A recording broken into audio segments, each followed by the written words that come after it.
They put a photograph of my dead face on the desk and told me it was dated 3 days from now.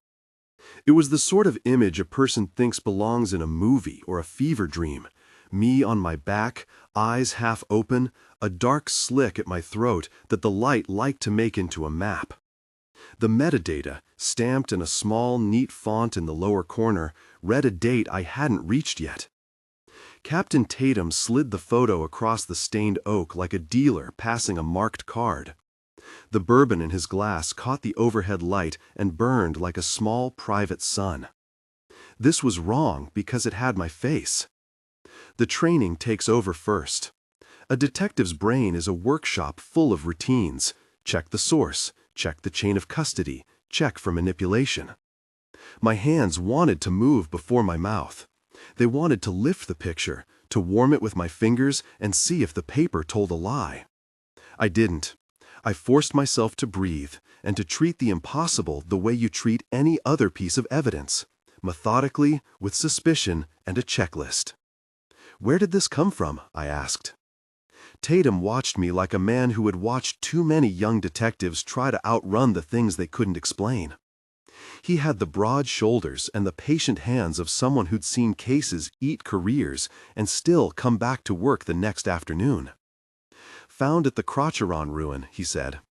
"Visitor turned it in. Laminated card came with it." He pushed a battered cardboard box toward me. It left a trail of dust and a faint curl of old paper smell that filled the room like a confession. Inside, folded around brittle documents and manila files, was a laminated card the size of a postcard. It looked like a relic from another sort of bureaucracy, official yet oddly archaic, the kind of thing someone would make in a courthouse basement and then treat like a totem. At the top, in block letters someone had carefully printed, were 2 words: Cahawba Protocol. There were rules, numbers and short commands.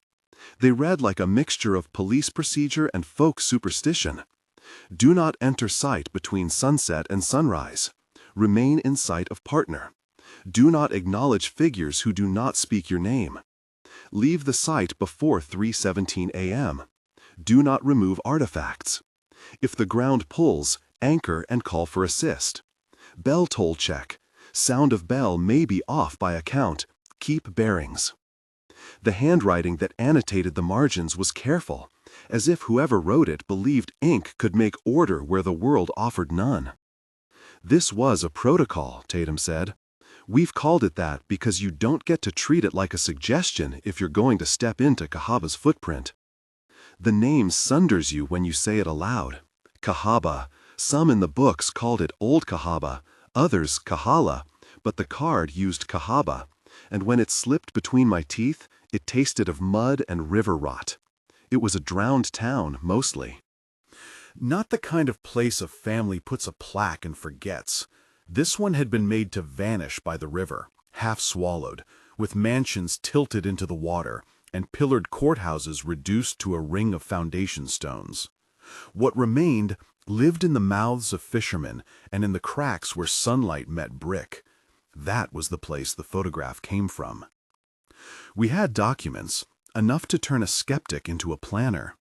Across 42 years, files in that battered box documented what Tatum called the replay pattern. Modern victims appearing at Cahawba in clothing that belonged to another century, their hands carrying the smudges of lives no longer theirs. The fingerprints matched bodies from the 1800s, archived in brittle coroner's reports. The victims were found in places that matched old maps.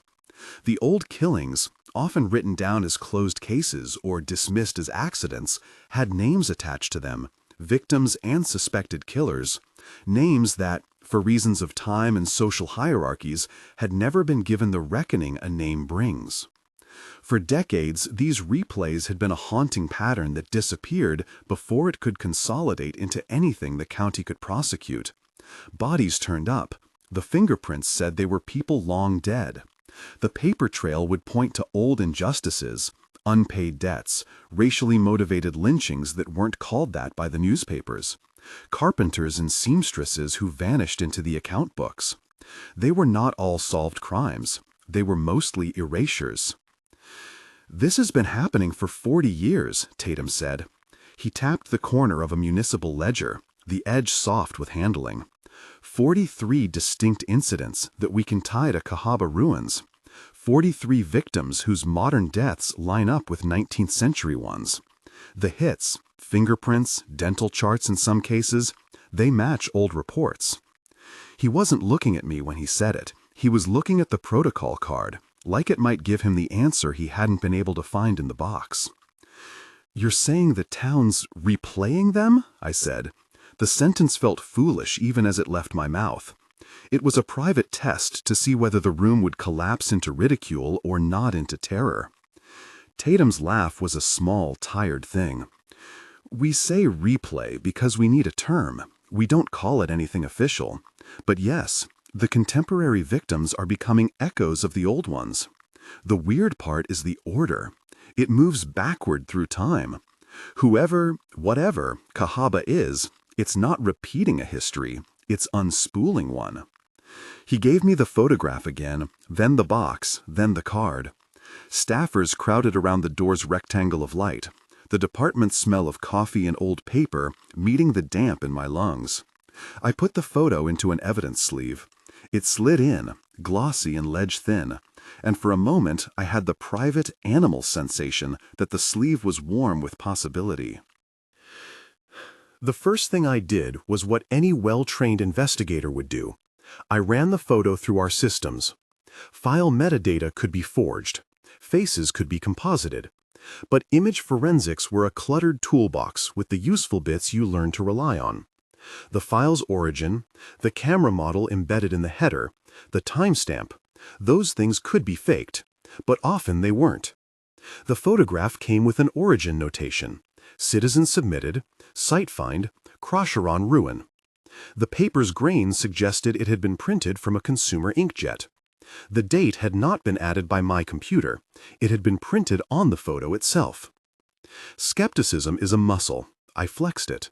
I asked for a second opinion on the image, had the lab check for edits, for composite shadows. They came back with something veterinary in its bluntness. No sign of manipulation, no anomalies in the layering. That didn't mean there wasn't some other method. There always was the possibility of a face being photographed in a real scene and staged. It meant only that the picture, as it sat, could be trusted to represent something. Me, alive and dead, in a snapshot of a future. I began to run names through historical registries, looking for Harland or Herons in the 19th century roles who might align to my own. The ledger in the box pushed back at me like a living document. Josephine Bragg, the county's unofficial archivist, had bound up the town's skeletons into a ledger that was equal parts careful work and an act of devotion. Josephine wasn't official in the way Tatum was official. She had the steady hands and sharp eyes of someone who had seen entire families reduced to a line on payroll and decided to give them pages.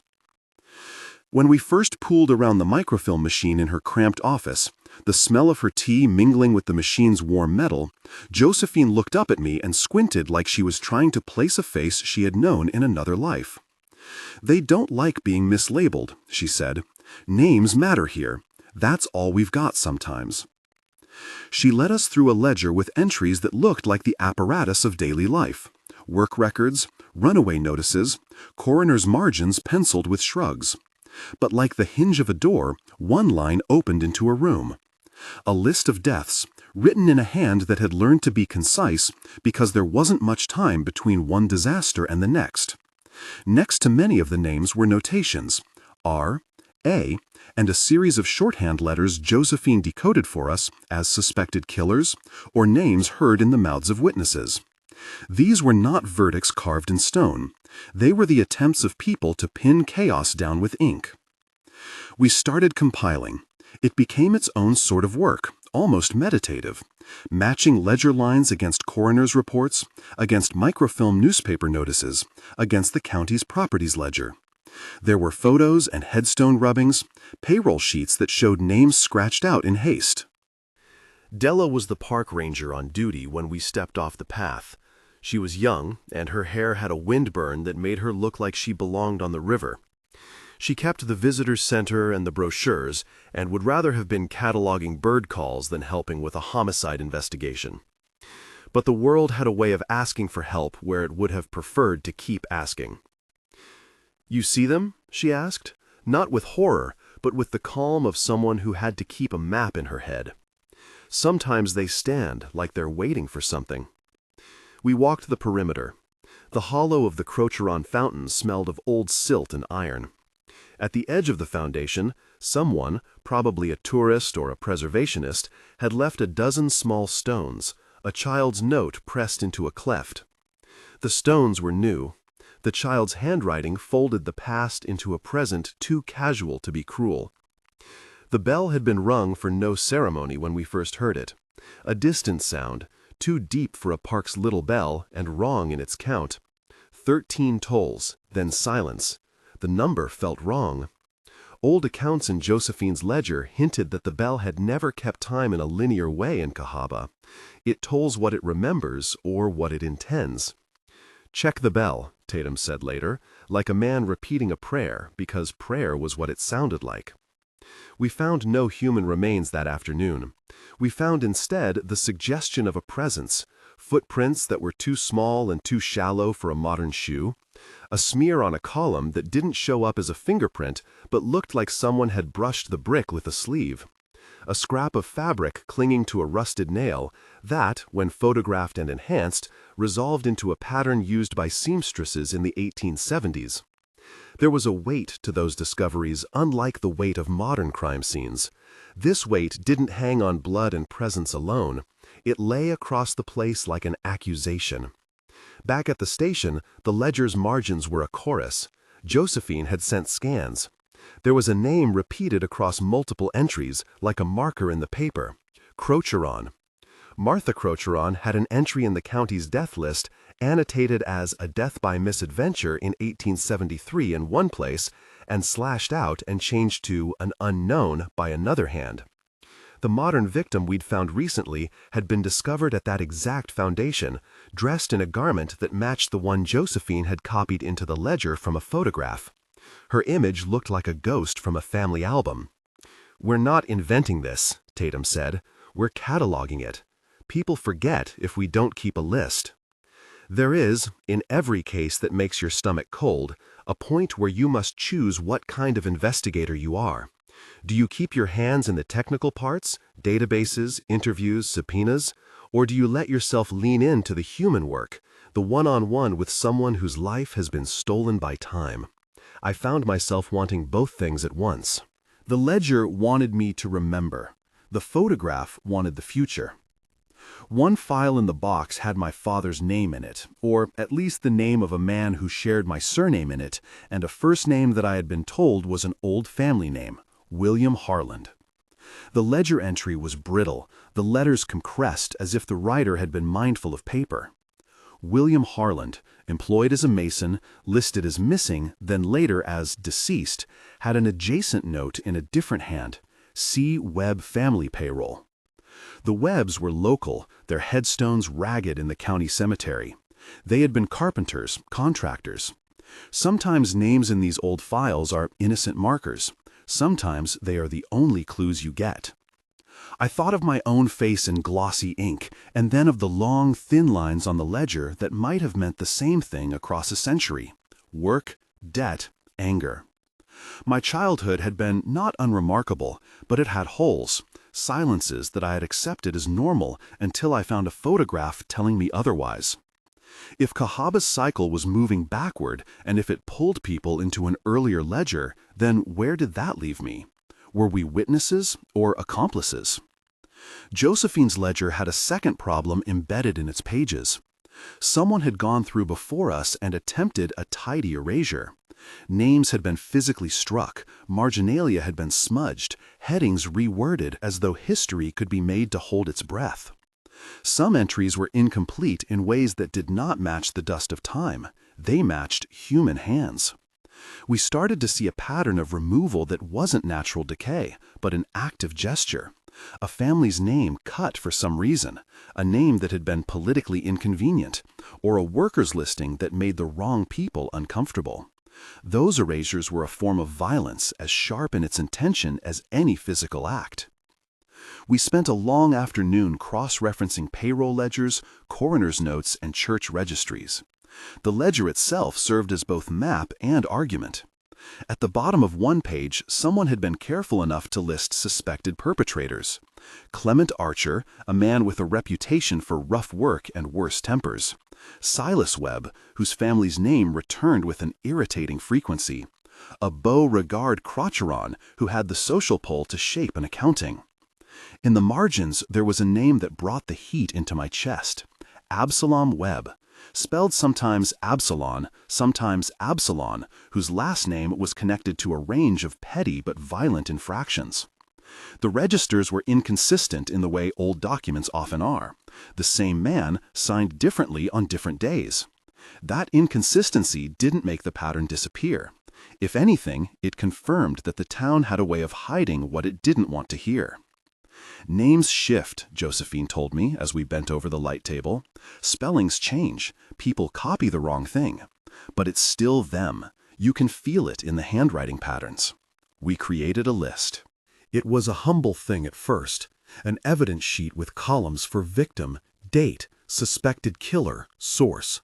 The list swelled like a tide. 43 names eventually filled the grid. Each entry had a type of reference: ledger, coroner, headstone, payroll, oral history. The entries that hurt the most were the ones with little reference at all. Uli Fontaine, listed in the ledger as a free black carpenter but missing from every printed collection of Cahawba's dead. His name had been scrubbed, perhaps because his existence complicated a comfortable narrative. In the ledger, there was a notation about an argument with a Crocheron. In a church register, there was a note that his attendance had stopped. That absence, erasure by omission, was more sinister than a blunt instrument. You realize, Tatum said, if the thing is running backward through time, it's undoing the last in favor of the first. It's like it's trying to remember what the place was before people agreed to forget. He tipped back the bourbon and didn't wince. It was during one of those late nights that the bell tolled again. This time, not a distant sound, but something that vibrated through my bones. We were in the county interment yard looking at headstones. Graves are a kind of grammar for a community. The pattern of names and dates says what communities are willing to remember. The Webb family plot was small and half sunk. Moss ate at the letters.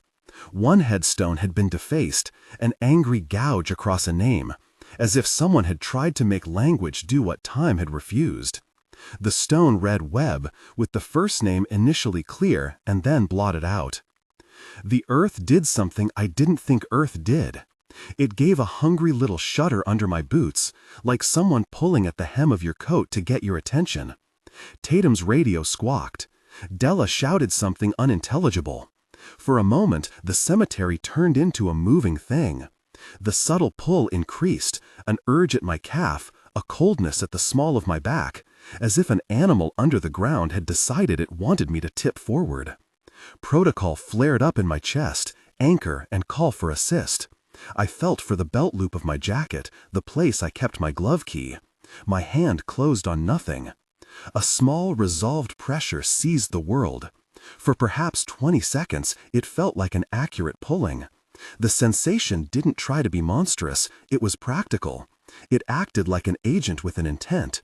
Draw closer to the river. A thought as simple as a needle pricked at the back of my mind. The river is hungry. It likes to take back what was once claimed. Della's hand found mine. Anchor, she said, voice flat.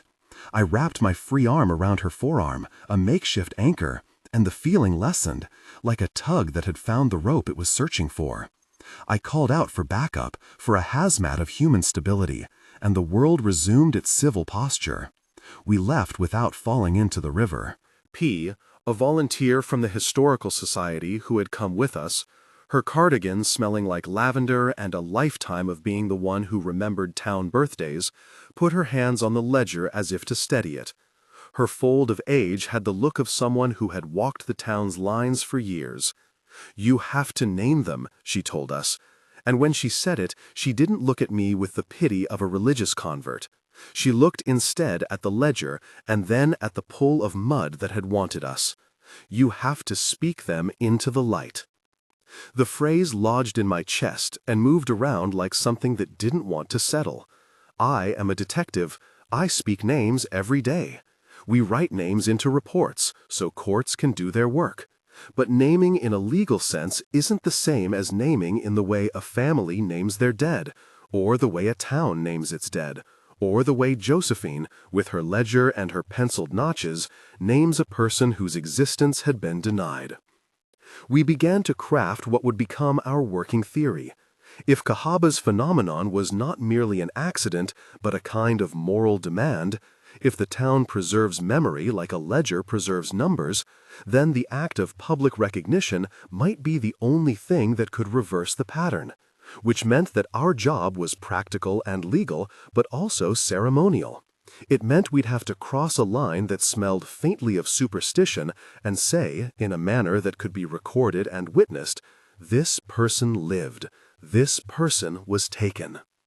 But the protocol card had rules. Saying names aloud in public at the old courthouse foundation, that sounded right, like an act designed to be witnessed. It sounded dangerous in the way rituals can be dangerous when the wrong people perform them. The rules said to stay in sight of a partner. They said to avoid speaking to figures who did not speak your name. They told you to leave the site before 3:17 a.m., which is the kind of specificity that makes you feel like you are measuring out time in a humored clockwork that might have a lethal tick. We had at our disposal not only the ledger and the photo, but a way of doing things that a reasonable attorney could stand behind. We could record the reading. We could get witnesses. We could make the act of naming a documented part of county procedure. And yet the ledger suggested a deeper thing. The town did not want legal record so much as recognition. It wanted the moral acknowledgement, names given back to the fallen. For a detective, this is the difficult place, the bridge between law and tradition. The law wants a chain of custody. Tradition wants a recitation. Tatum and I argued quietly that evening about whether a reading would do anything. He said that some of the files in his box suggested it had in the past. The pattern broke, sometimes. I said that human cognitive errors and the theater of ritual could be confounders. We differed only in degree of willingness to accept the possibility that the world sometimes answers to acts of attention as much as it answers courts. Late that night, back at the station, the photograph was different. It wasn't that the image had changed in any crude sense. The face remained mine, the light the same, the dark at the throat a map of a wound. But in the corner where the timestamp had been, there was an extra notation now, a second date superimposed like an addendum. The original date remained, but a smaller line of print had appeared beneath it, an earlier date, the earliest death we had found tied to Cahawba, a year in the 1800s. The photograph's future had been revised, downgraded, or perhaps corrected. The image no longer read like a forecast of my death. It now read more like a pointer, a direction.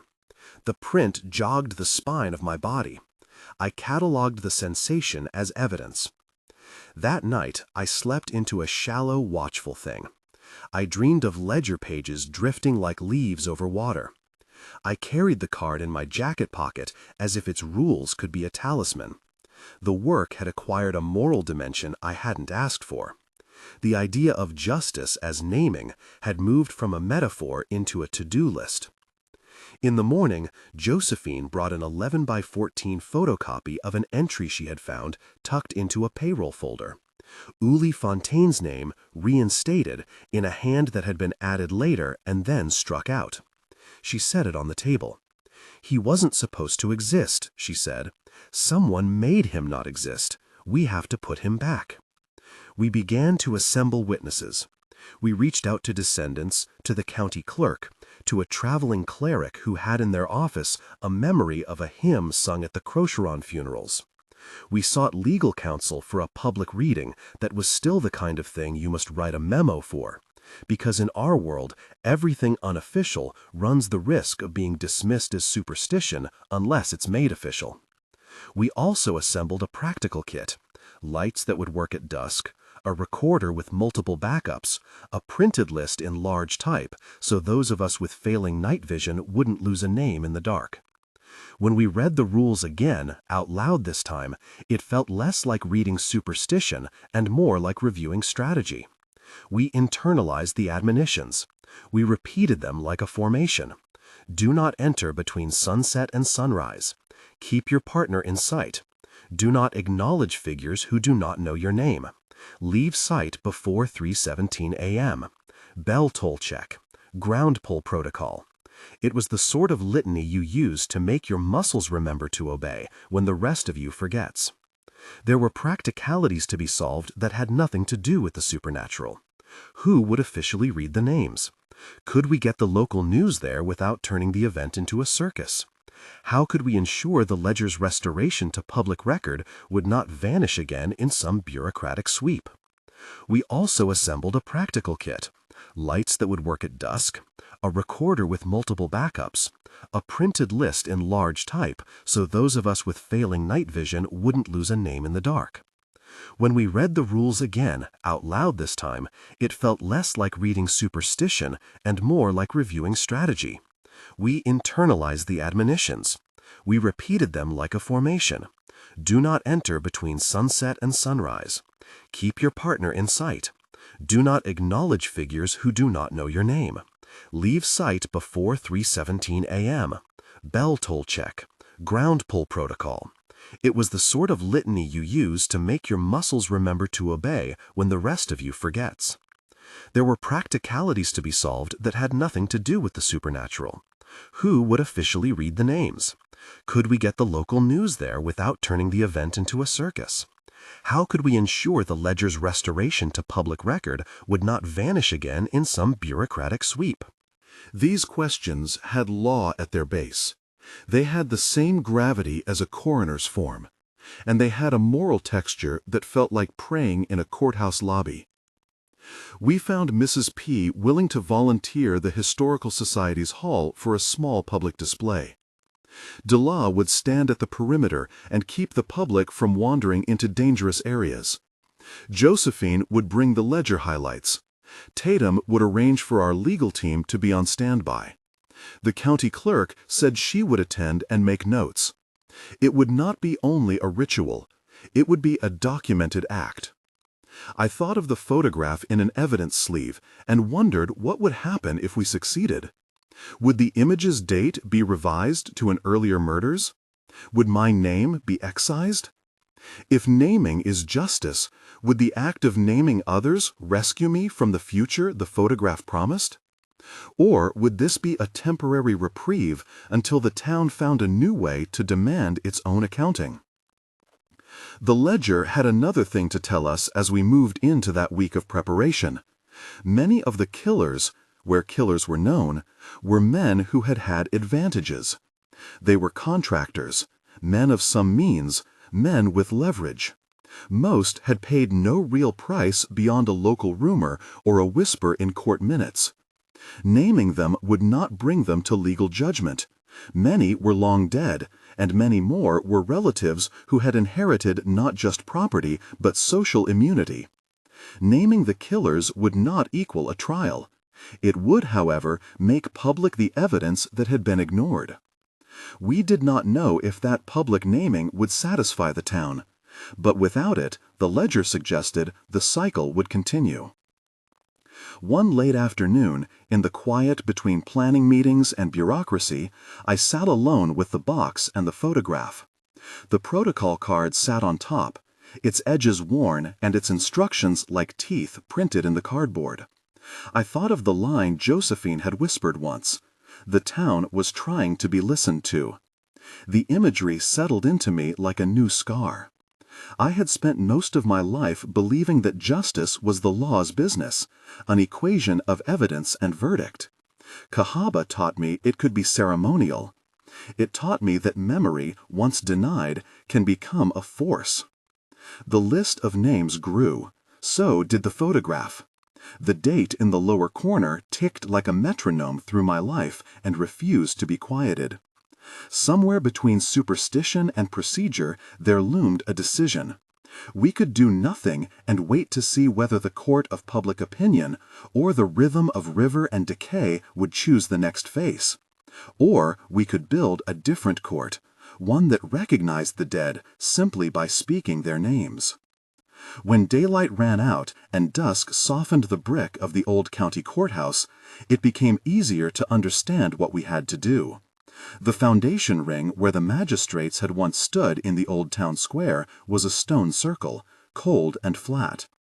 It was a place made to hold people while they spoke. It would hold us. It would receive names the way earth receives rain.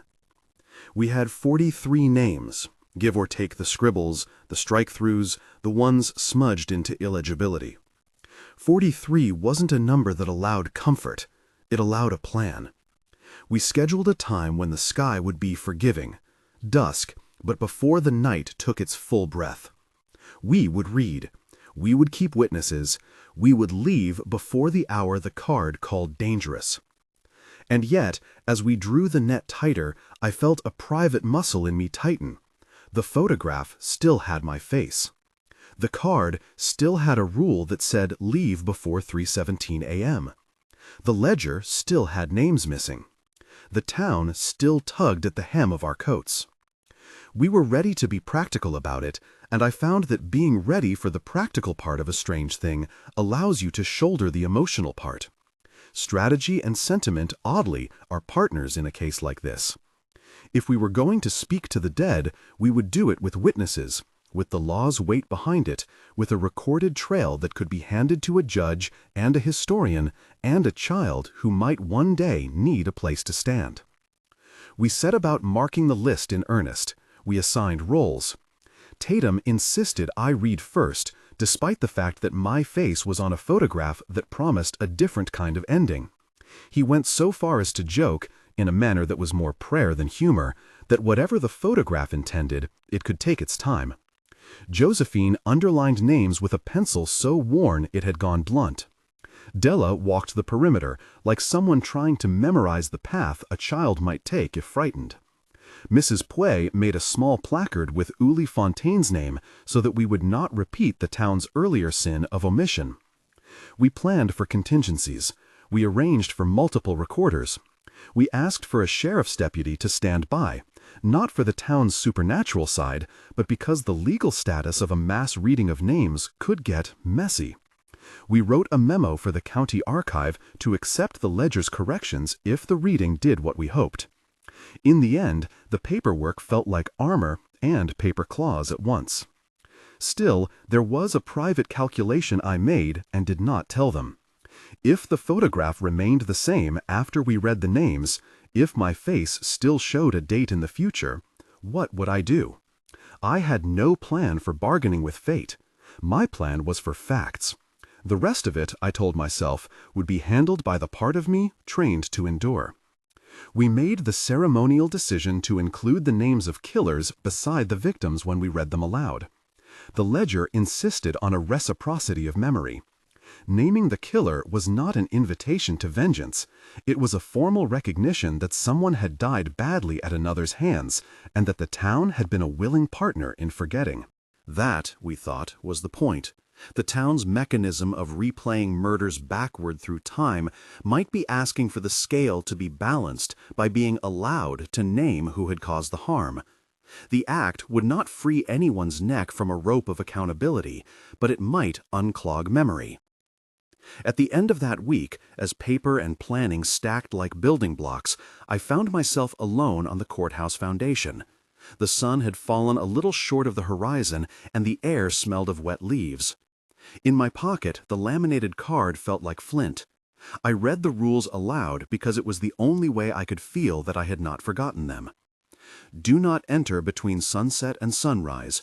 Remain in sight of partner. Do not acknowledge figures who do not speak your name. Leave before 3:17 a.m. Do not remove artifacts. The wind moved some of the leaves in a pattern that made the shadows of the old columns look like the ribs of a ship. I thought of how the photograph had adjusted its corner print when we began to act. I thought of Josephine and her ledger, of Uli Fontaine, whose name we had restored to a cheap paper in a cramped office. I thought of all the small decisions that had led to this, the choice to care, the choice to speak. The choice to speak landed with the same weight as a warrant. It was small and clerical and terrible all at once. Put a name on a list, say it into the air, make a record that could be touched and read. I folded the laminated card back into my palm until the edges bit my skin, and let the list, 43 names, in a hand that trembled not from fear but from fatigue, become the thing we carried into the cold light. People do rituals to remember what they are not allowed to forget. We would turn paperwork into a rite and call it justice. We would make witnesses, keep a record, have the county clerk sign a note, make a photograph of the foundation with us standing in its ring like a jury. We did it because the ledger had taught us that forgetfulness was a weapon, and weapons could be countered. We moved like a small army of quiet. Josephine with the leather-bound scans, Mrs. Ploway with a tote of archival clippings and a homemade placard for Uli Fontaine, Della with her Ranger flashlight and a walkie keyed to a frequency that would carry voice like a rope. Tatum wore a coat too heavy for the evening and a look that pretended he could hold two contradictory truths in his hands without breaking, that names might matter and that we could do this without courting disaster. I felt that same tautness in my ribs. We arrived an hour before the scheduled start, when the courthouse foundation held the day's last light like a glass. The air had that river smell again, iron and algae and a scent like old coins. Families walked the perimeter at a respectful distance, not crowds, but enough to be witnesses in a way a document could not mimic.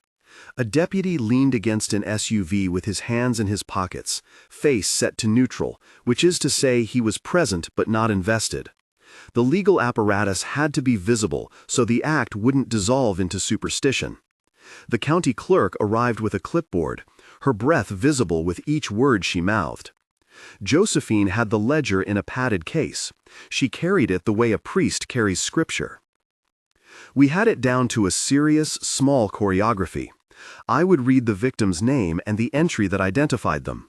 Tatum would follow with the suspected killer's name, where the ledger or headstone or payroll suggested one. Josephine would step forward with a copy of the ledger page, and the clerk would make a formal note so that paper and memory reinforced one another. The record would be redundant on purpose, a set of witnesses, a legal note, a copy for the archive. We arranged the recorder like a reliquary, and Della marked out a rope line that kept people where they could see but could not cross. "Keep to the rules," Tatum said quietly. "Eyes on partners. No talking to anyone who doesn't introduce themselves with their name. If something happens, anchor and call for assist. Stop before—" He didn't finish the number, but the card had taught us a rhythm, and 317 lived in my chest like a second pulse. It felt ceremonial only until we actually began. Ceremony is the engine of attention. Attention makes things change. I felt the ledger's names like weights as I read them. They were ordinary and then not. Martha Crocheron read like a name from a history book, and then like a person who had done someone's baking and played piano and had a laugh that made the room lighter. Uli Fontaine sounded like the name of a man who had hands that knew wood, and who had been kept out of the public tables of remembrance until someone scraped him back into light. The cadence of each name mattered. To dull the language was to dull its power. We maintained the protocol. Tatum's eyes never left me. Mine kept sweeping the perimeter, faces, the tree line, the curve of the river. The bell in the Crocheron ruin sat far off, a thing prone to remembering wrong counts. We had agreed to ignore any bells unless one rang in a clear, countable series and matched our own timekeeping. The town, if it was a thing, liked to test thresholds. Protocol is a way of building thresholds that humans can stand behind. The first half-dozen names passed without incident. People sighed between the syllables. The clerk scratched furiously. Josephine placed each ledger page on a portable easel afterward so anyone could see the physical connection. Each name felt like an apposition. This person, this ledger, this memory. When I said Uli Fontaine, I imagined a carpenter's hands and then imagined that someone had mocked those hands away. Saying his name into the dusk felt like an act of repair. Around the 20th name, the light changed. The sun slipped further and the river chilled the air. The bell in the ruin sounded, soft, an interruption that made the skin along my neck prickle. And for the first time, someone in the crowd gasped. It was not in the count. It chimed as if testing us. Tatum did not flinch. He put his hand up, palm outward, like a man keeping order in a courtroom. "Ignore it unless it speaks our names," he said over the recorder's wind noise. A figure drifted at the tree line, more suggestion than outline. A person in period clothing, something like a shawl, the kind of outline you'd expect in a photograph printed on old paper. People nearby drew breath sharply, but did not move. Della's shoulders tightened. Mrs. Pruffway whispered something about not answering. The figure did not come closer. It tracked the reading as if listening. It did not speak our names. We kept going. We spoke names into the night and watched them hang there like small lanterns, each one a meeting point for law and memory. The ledger's killers were often men with positions. Clement Archer, Silas Webb, Beauregard Crocheron, Absalom Webb. Saying their names felt different. They were not accusations the court would act on. Some of those men had descendants who still owned property, who would hear their names like a history that had been given voice. We read them because the town seemed to demand that its wrongs be named, not because the law required it. The air gathered like someone collecting their thoughts. We were nearing the end. I felt the electric pressure of the town gathering on the ring of stones. People who had come for a ceremony had become, in some small way, a body of witnesses that the ledger demanded. The recorder spun its little whirring black wheel like a heart. When we hit the name of William Harland, my own surname, the one that had dented my childhood story with small absences, something in the world changed in degree, not kind. A wind rose that had no announcement. It wasn't the kind of wind that moved leaves in gentle sympathy. It was a wind that seemed to rearrange the counts of air. It flapped the pages on Josephine's easel and made the county clerk's hair lift in a way that suggested a voice had moved through the room. There were figures then, more than one, stepping out from between trees and foundation stones, not roving as threats, but standing still, as if they had turned toward a sound that had finally been for them. I kept my tone steady, because that is what a detective does, voice as evidence, not evidence as voice. I said William Harlan's name, and the ledger entry, Mason, missing, reported dead, with notation referring to Webb family payroll. I spoke aloud the suspected perpetrator's name that the ledger cross-referenced. Tatum repeated it. The clerk recorded it. The figures, there were at least 5, shifted like actors listening to a cue. Their mouths did not move. They did not clap or make a sound. They were witnesses, and also what we had been reading about, echoes of time shaped into contour. For a second, a childish, very human hope rose in me. Perhaps this was what they needed, to be told aloud that someone had been taken. Then the bell tolled again, 3 times in a cluster, and one of the figures, a man in a brimmed hat, turned his head toward the ruins as if listening for a promise.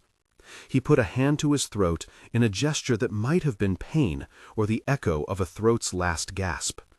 Nobody moved to help. Protocol forbade us from addressing figures who did not use our names. Tatum's jaw worked. His eyes met mine, and for a heartbeat I saw in them the ledger's other lesson. Names, when spoken, change things you cannot manage. The ground gave a small, precise pull under my left foot. It was not the violent tug of the cemetery episode. It was more polite, like a hand reaching for a coat hem. The people at the rope lines started to murmur. Della's arm tightened at my elbow. "Anchor," she said, and I took her forearm like a mooring rope. The pressure lessened at once. The figures did not approach the rope line. They watched as if the human practice of formal witnessing mattered to them. I felt the town tune itself to our attention. We read on. Each pairing of victim and accused raised the air like a measured hand. For a moment, the detective's mind did what it always does. It turned the ritual into a checklist. Name, record, witness, confirm, close. Human systems overlaid ritual like scaffolding. It kept us from falling into sentiment. It was necessary, but not sufficient. Toward the end, the bell's sound stuttered. 2 notes, then a pause, then 3, as if trying to find a rhythm it had once had. The figures began to move together, slowly, like birds folding wing. The kind of quiet that follows a thunderclap settled. My throat felt raw from the repetition of sound and the labor of attention. There was a final name left that had been, for the ledger's eras, a whole. The man who had likely been responsible for erasing Uli Fontaine's existence from official memory. The ledger offered fragments, but not a neat accusation. Josephine had gathered what she could. A payroll reference, a confiding line, a name scrawled in a hurry on a thin piece of paper. I said the name aloud. I spoke the words slowly so those at the edge could hear. I read the ledger's notation. Uli Fontaine, free carpenter, removed from records, disappearance tied to Crocheron household. The crowd was silent. The figures at the tree line stepped back as if to allow air to pass. When I finished, something like an intake of breath moved through the foundation ring. The recorder's little light blinked onward. Tatum exhaled audibly, and then, in a voice that was both weary and strange with wonder, said, "So be it." What happened next could be called release if you liked tidy words. The figures at the edge of the light did not dissolve in the theatrical way ghosts sometimes do in novels. They did something quieter. They relaxed, as if tension had been held through years, and we had removed a pin. Faces that had been turned to stone in the way of old grief softened. The man in the brimmed hat bowed his head as if someone had finally returned his name. The bell in the ruin chimed once, clear and right in its count. It was the sound of a bell that remembered its own weight properly. I felt my jaw unclench. The air lost its knife edge. The pull at my heel faded like a tide retreating. It was not an ending as much as a correction.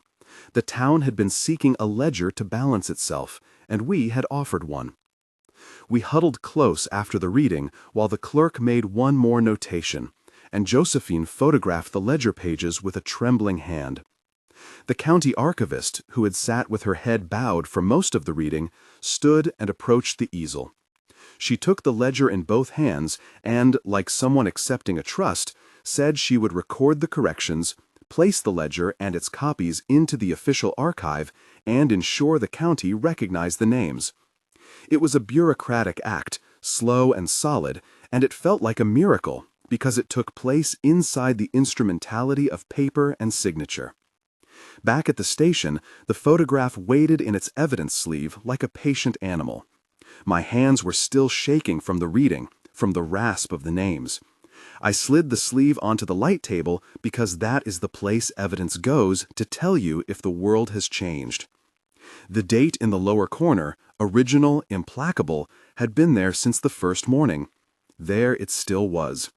No bruise had to be erased from the paper to make a new truth. The photograph's small extra notation that had appeared the night we first moved was gone. Where the addendum had been, now only the oldest date remained, an 1800s year we had been reading into the night.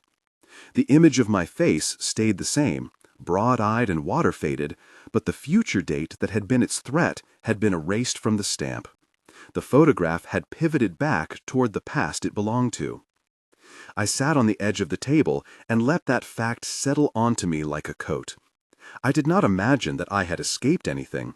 I had, instead, watched something else reclaim the story I had been told.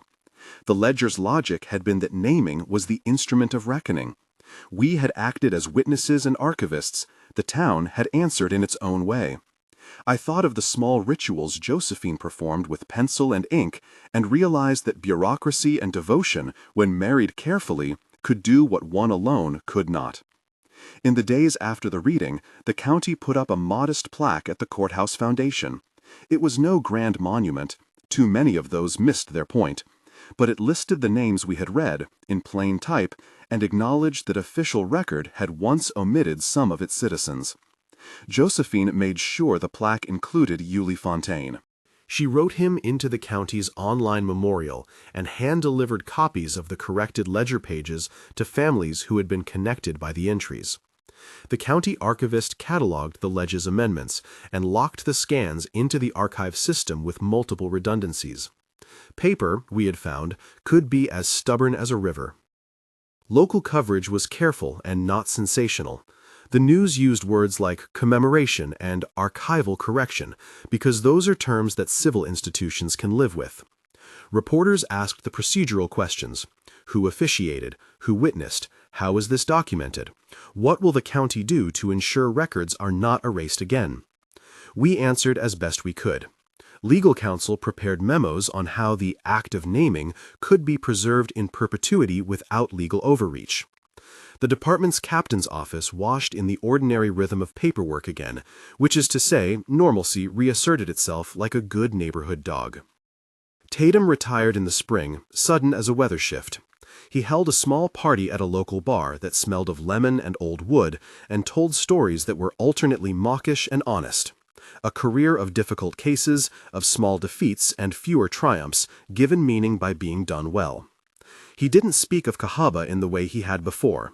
He mentioned it once, in a toast, as a thing that had taught him humility about the limits of the law.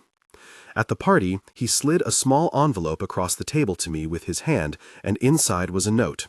Keep speaking names. Josephine kept at her ledger. She taught a class at the community college on archives and local memory, attracting students who wanted to know how to treat records like people. Mrs. Ploway organized a small group that met annually to scrub headstones and to make sure plaques didn't fall by neglect. Della took a position managing tours with an emphasis on the town's full history, not the romanticized version the brochures had long offered. We all found ways to fold what we had learned into the ordinary tasks of being citizens and professionals. I returned to the river several times in the months after the reading, not as an investigator, but as someone who had watched a town ask for a ledger and had had the odd honor of answering. The ruins wore their damp seasons differently. Sometimes the bell rang in a way that made me uneasy, and sometimes not.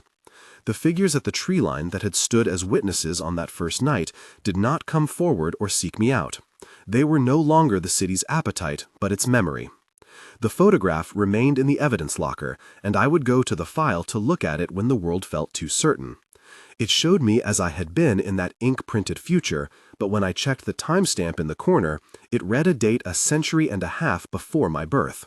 It was, I realized, no longer a threat. It had become a pointer. The ledger's list sat now in the county archive with a neat accession number. The names were printed plainly in an entry that could be cited by anyone. That was perhaps the quiet and most profound correction we had done. We had moved memory from a private object's margin into a municipal record. For those who had been erased, that shift mattered. For those of us who had been bureaucrats and believers in different measures, it was a lesson. Paper can be a kind of promise if you bind it with care. There remain inconsistencies, as with any buried thing that has been scraped and smoothed over for generations. Spellings vary across documents. The Webb's family ledger has at least 3 versions of Absalom's name. Crocheron appears in the ledger and the headstones in variant forms. Those inconsistencies are not mistakes to be corrected without record. They are part of the story. Josephine insisted that we preserve the variants in the archive, show both Crocheron and Crosseron, because erasing the errors would be yet another sanitization of what had happened. The archive, she believed, should not aim for a mythical cleanliness. It should be honest, even about its own clumsiness. There are things I still cannot explain. The town's mechanism, if mechanism is the right word, remained ambiguous. We had not discovered wires or elaborate hoaxing or a single human agent capable of the phenomenon. The ledger had not told us how names, when spoken, provoked a bell to correct its count or a figure to relax. I chose not to reduce these gaps with a tidy scientific explanation. That would have been satisfying, perhaps, but unnecessary. We had answered the town's demand the one way it seemed to understand, with attention, with witnesses, with record. What changed in me has been less dramatic and more permanent. Investigation taught me to be methodical and skeptical. Cahawba taught me to hold a second posture at the same time. There is a work beyond the formal reach of indictments and jail cells, the work of acknowledgement. Naming is not a substitute for prosecution when prosecution is possible. It is a parallel practice that recognizes persons whom institutions have neglected. For some, a name is the thing that keeps them from falling into an abyss of meaninglessness. For others, it is the beginning of a path that might lead eventually to legal redress. For me, it became a moral corollary to the report.